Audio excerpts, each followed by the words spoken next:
Okay, guys, example 4, using distributive property to solve an equation.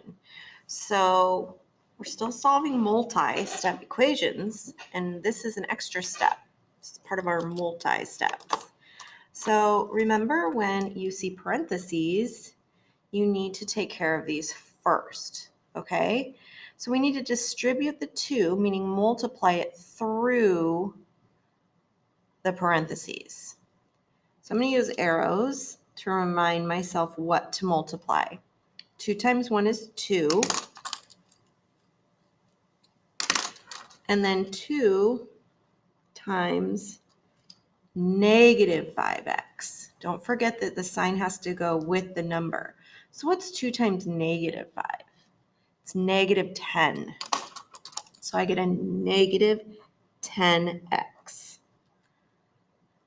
Now my parentheses are gone. I need to bring down what I have left over. I have plus 4 equals negative 8. Okay, so I've distributed, easy peasy. Now I need to look for, do I have any like terms? In fact, I'm going to write down our steps. We use distributive property, and that was fancy talk for multiplying through the parentheses, right? Now we need to look for like terms and combine them. There's no other x's in this lineup here, but we do have a 2 and a 4. Those are just numbers. They're called constants. It's just a number. We can put them together. Now, I'm going to circle our like terms. We have a positive 2 and a positive 4. There is no negative sign in front of this 2, so it's a positive. Do not use this sign behind it. You're always using what's in front of a number. So we have 2 plus 4. 2 plus 4 is 6. I'm going to bring down my minus 10x equals negative 8. Okay, I need to continue simplifying. Remember, we're really trying to isolate x. We need this x by itself. And we're going to start with what's farthest away from the x, and we're going to use plus or minus. Notice that this 6 does not have a minus sign in front of it, so it's a positive 6. Don't let this sign fool you. This is a positive 6. Well, what's the opposite of positive 6? Negative 6. The opposite of plus is minus. So we need to subtract 6 from each side of this equal sign here. When we do that, 6 minus 6 goes away, right? And you need to bring down your negative 10x. So we have minus 10x equals, now negative 8 minus 6, we're going to get a bigger negative.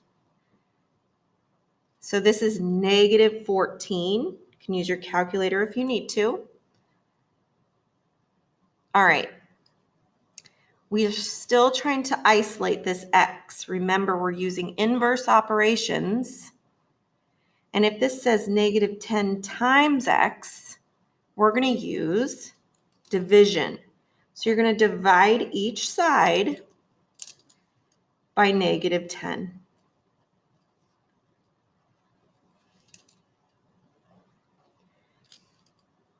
Bring down your x equals, because remember, this will go away. You just have x left. We've isolated it. Yay. Okay, now we have negative 14 divided by negative 10. So you can put this in your calculator if you'd like to. I'll put in negative 14 divided by negative 10, and I get 1.4. It's okay to leave it as a reduced improper fraction as well, but 1.4 is perfectly suitable. Remember, a negative divided by a negative will equal a positive. All right. X equals 1.4. Now I'm going to check this by putting 1.4 into the original equation. So I have 2 parentheses 1 minus 5. And instead of x, I'm putting in for x 1.4. I'm going to use parentheses.